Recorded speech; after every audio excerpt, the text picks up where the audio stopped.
हाय दोस्तों, आज सभी को मेरे यूट्यूब चैनल में स्वागत है। तो आज मैं कुछ इम्पोर्टेंट क्वेश्चन लेकर आया हूँ जो पॉलिटेक्निक एंट्रेंस के लिए उपयोगी है। तो चलिए शुरू करते हैं। पहला क्वेश्चन है कि मेंडलीफ ने आवर्त सारणी में आवर्तों की संख्या कितनी थी। मेंडलीफ की आवर्त सारणी में आवर्तों की संख्या कितनी थी। तो ऑप्शन बताइए। हम लोग कम टाइम में ज़्यादा क्वेश्चन करने वाले हैं, तो चलिए शुरू करते हैं। तो मेंडलीफ की आवर्त सारणी में आवर्तों की संख्या कितनी थी। तो मेंडलीफ की आवर्त सारणी में आवर्तों की संख्या 7 थी।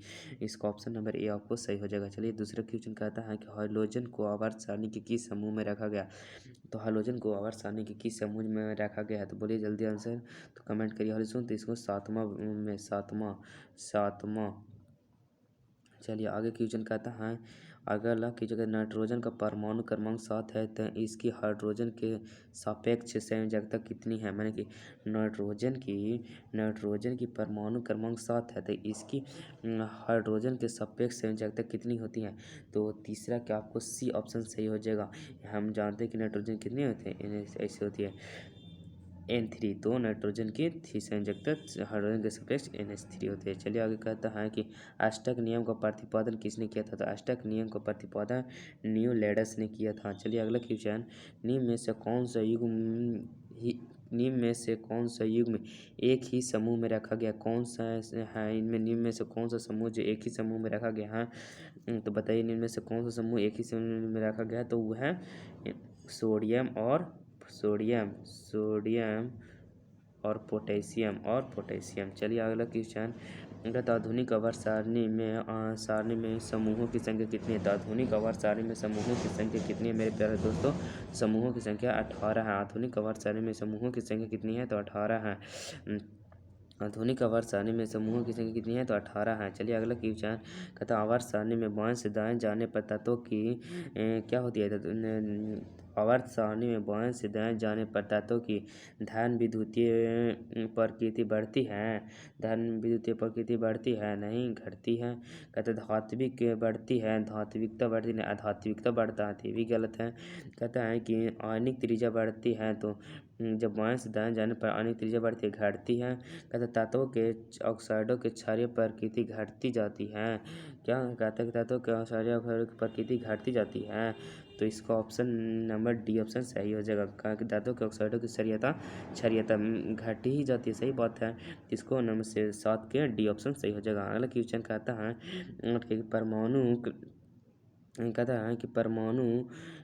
परमाणु क्रमांक 17 वाले तत्वों में कहाँ रखे। माने परमाणु क्रमांक 17 वाले तत्व आवर्त सारणी में कहाँ स्थान। तब आवर्त 3 होगा और 7वां वर्ग होगा। कि आवर्त 7 होगा और 7वां वर्ग होगा। बताइए सर चारों में से ऑप्शन में, तो इसको बी ऑप्शन सही हो जाना चाहिए, 8 के बी। चलिए 8 का बी आंसर सही। कहते आवर्त सारणी में वर्ग 2a को तत्व को क्या कहते हैं। तो वर्ग 2a के तत्व को क्या कहते हैं। तो वर्ग 2a के तत्व को कहते हैं प्रबल धात्विक कहते हैं। अगला क्वेश्चन आज ये 10 नंबर क्वेश्चन में कहता है कि आवर्त सारणी के एक ही वर्ग के तत्व प्रायः होते हैं। उनके परमाणु के बाह्यतम कक्षा में समान इलेक्ट्रॉन होते हैं। हाँ सही बात, उनके परमाणु के बाह्यतम कक्षा में समान इलेक्ट्रॉन होते हैं। ये ऑप्शन सही हो जाएगा 10 के ए। कहता है कि तत्व जिसका इलेक्ट्रॉनिक बैलेंस 2 8 7 है वह क्या होगा। तो ये बताइए इसका अंतिम कक्षा में कितने इलेक्ट्रॉन है। तो 7 कौन है। तो यह हाइड्रोजन समूह का हो जाएगा। तो एक हाइड्रोजन होगा। चलिए आगे कहता है कि जब आवर्त सारणी में हम किसी वर्ग में नीचे की ओर आते हैं, आवर्त में नीचे की ओर आते हैं तो आयनन विभव में कमी का कारण क्या है। तो आयनन विभव में कमी का कारण क्या है मेरे प्यारे दोस्तों। तो बताइए जल्दी। तो आयनन विभव में कमी का कारण क्या है। तो आणविक आकार का बढ़ना ऐसे आते हैं। तो इन्हें आणविक आकार बढ़ने के कारण आयनन विभव में कमी होती है। आयनन विभव में कुछ एक कमी होती है। चलिए अगला क्वेश्चन कहते जैसे जैसे हाइड्रोजन परमाणु की संख्या बढ़ती है वे क्या होते हैं। तो जैसे जैसे हाइड्रोजन परमाणु की संख्या बढ़ती है वे कम क्रियाशील होते जाते हैं।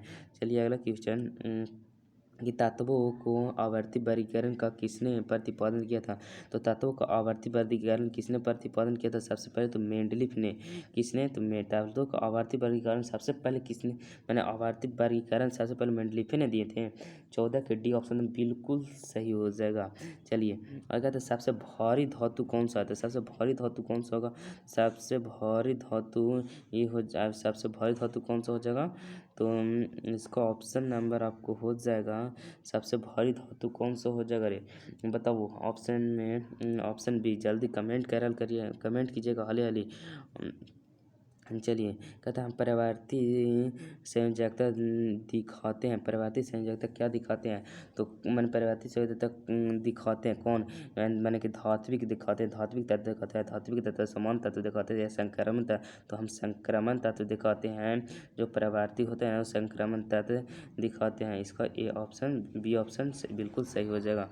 चलिए अगला क्वेश्चन कहता है कि अगला क्वेश्चन आ जाइए, तो अगला क्वेश्चन कहता है 17 नंबर क्वेश्चन में आ जाइए कि सबसे सबसे कहता है सबसे अधिक आध्यात्मिक प्राकृतिक तत्व कौन सा है, माने कि आध्यात्मिक सबसे ज़्यादा कौन है, तो इसमें ऑप्शन नंबर डी ऑप्शन सही हो जाएगा, क्लोरीन। अगला कहता है कि निम्न में से सर्वाधिक विद्युत धानी तत्व कौन सा, तो विद्युत धानी तत्व कौन सा है, निम्न में से कौन विद्युत धानी तत्व है, तो बताइए इसमें क्या होगा आप लोग, तो विद्युत धानी तत्व क्या होगा, विद्युत धानी तत्व, विद्युत धानी तत्व क्या होगा, निम्न में से कौन विद्युत धानी तत्व होगा, जल्दी करिए कमेंट करिए। इसमें ए हमें सोडियम, बी में पोटेशियम, थी बी में होगा जी पोटेशियम, मैग्नीज या मैग्नीज और एफ में है कुछ फ्लोरीन। तो सबसे विद्युत धानी तत्व होता है ना, एकदम याद कर लो, ये पोटेशियम होता है। चलिए आगे क्वेश्चन कहता है सबसे हल्की धातु कौन सी होती है, तो सबसे हल्की धातु कौन सी होती है, तो सबसे हल्की धातु लिथियम होती है। सबसे हल्की धातु कौन सी होती है, तो लिथियम होती है। सबसे हल्की धातु कौन सी होती है, तो लिथियम होती है। सबसे हल्की धातु कौन सी होती है, तो लिथियम होती है। कहता है कि निम्न में से कौन सर्वाधिक अम्लीय यौगिक है, निम्न में से कौन सर्वाधिक अम्लीय यौगिक है, निम्न में से कौन सर्वाधिक अम्लीय यौगिक है, तो निम्न में से कौन सर्वाधिक अम्लीय यौगिक है, तो अम्लीय यौगिक ये है P2O3, ये सर्वाधिक अम्लीय यौगिक है। कहता है संक्रामण तत्व है, तो संक्रामण तत्व कौन से हैं, तो संक्रामण तत्व संक्रामण तत्व कौन है, जो कौन ब्लॉक में, SP D ब्लॉक में रहते हैं, तो डी ब्लॉक में P रहते हैं वो संक्रामण तत्व, तो इसको बी ऑप्शन सही हो जाएगा। 21 के आपको बी ऑप्शन सही हो जाएगा। चलिए अगला क्वेश्चन, सबसे कम विद्युत ऋणी कौन है, सबसे कम विद्युत ऋणी कौन है, तो सबसे कम विद्युत ऋणी कौन है बताइए जल्दी, सबसे कम विद्युत ऋणी कौन है, ए में है लिथियम, लोहा, सोना, ये बने सोना और सोडियम। तो बताइए सबसे कम विद्युत ऋणी तत्व कौन सा है, तो 22 का option number D sodium, sodium क्या सोडियम विद्युत ऋणी तत्व सबसे कम ही है। कहते ये तो इलेक्ट्रॉन त्यागता है ना रे। कहता आवर्त सारणी में समान समूहों के तत्वों के परमाणु में समान संख्या होती है। कहता है कि आवर्त सारणी के समूह के तत्वों के परमाणु में समान संख्या होती है इलेक्ट्रॉन की। 72 उप कक्षा में इलेक्ट्रॉनों की संख्या, तो 72 कक्षा में उप इलेक्ट्रॉनों की संख्या।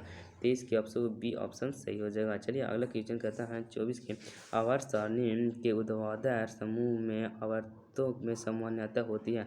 तो आवर्तों में क्या सामान्यता, आवर्त सारणी के ऊर्ध्वाधर समूहों के आवर्तों में सामान्यता होती है, तो क्या होती है, तो इसका ऑप्शन नंबर क्या होगा, तो समान इलेक्ट्रॉनिक विन्यास होगा, नहीं समस्थानिकों की समान संख्या, नहीं ये भी गलती है, ये भी गलती है। कहते समान परमाणु भार परमाणु, ये भी उनके परमाणु के 72 कक्षा में इलेक्ट्रॉनों की संख्या, तो इसका हो जाएगा कि आवर्त सारणी में एक ऊर्ध्वाधर समूहों के तत्वों में सामान्यता होती है, तो उनके परमाणु के 72 कक्षा में इलेक्ट्रॉनों की संख्या, इसका ऑप्शन नंबर डी आपको सही हो जाएगा।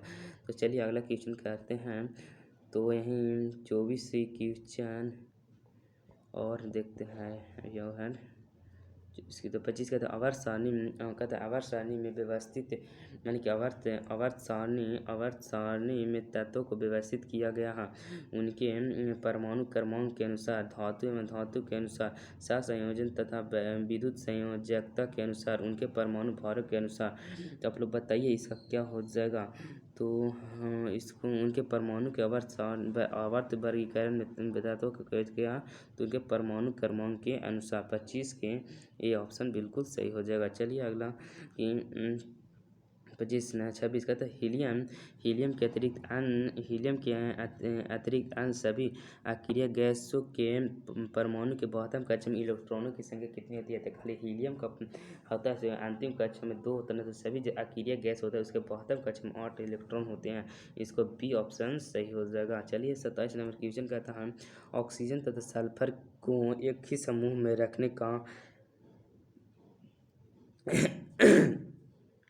कहता है कि ऑक्सीजन तथा सल्फर को एक ही समूह में रखने का सौचित्र सिद्ध करने वाला गुण है कौन। उनके बहुतम परमाणु कक्षा में इलेक्ट्रॉनों की संख्या, उनकी भौतिक अवस्था, उनकी परमाणु कता और उनकी संरचना, उनकी अणुओं की संरचना। तो 27 का आप लोग बताइए जल्दी। मैं बताऊं तो चलिए 27 का मैं बताता हूँ, आप लोग नहीं बताइएगा। तो 27 का ऑप्शन नंबर ये आपको सही हो जाएगा। चलिए आगे कहता है कार्बन और सिलिकॉन को एक ही समूह में रखने का कारण क्या है। तो दोनों तत्वों के परमाणु के बहुतम कोशों में माने बाहरी कक्षा में इलेक्ट्रॉनों की संख्या समान होती है, इसीलिए तो इसका भी ए ऑप्शन बिल्कुल सही हो जाएगा। इसका भी ए ऑप्शन सही हो जाएगा। चलिए अगला क्वेश्चन कहता है कि कार्बन का परमाणु क्रमांक 6 है, तो आवर्त सारणी में इसका समूह कौन सा है। तो कार्बन का परमाणु संख्या 6 है, तो क्या होगा। तो हम 6 है तो इस कौन सा माने कि 1 2 3 आवर्त सारणी में इसका समूह कौन सा। तो मैं समूह कौन सा होगा।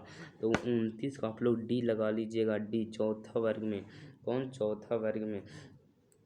अगला है कि लास्ट क्वेश्चन है कि आधुनिक आवर्त सारणी में तत्वों को रखा गया। तो आधुनिक आवर्त सारणी में तत्वों को किस पर रखा गया है। तो परमाणु क्रमांक के अनुसार भी इसका ऑप्शन नंबर सही हो जाएगा। वीडियो अच्छा लगा हो तो लाइक कर दीजिएगा और चैनल को सब्सक्राइब कर दिया।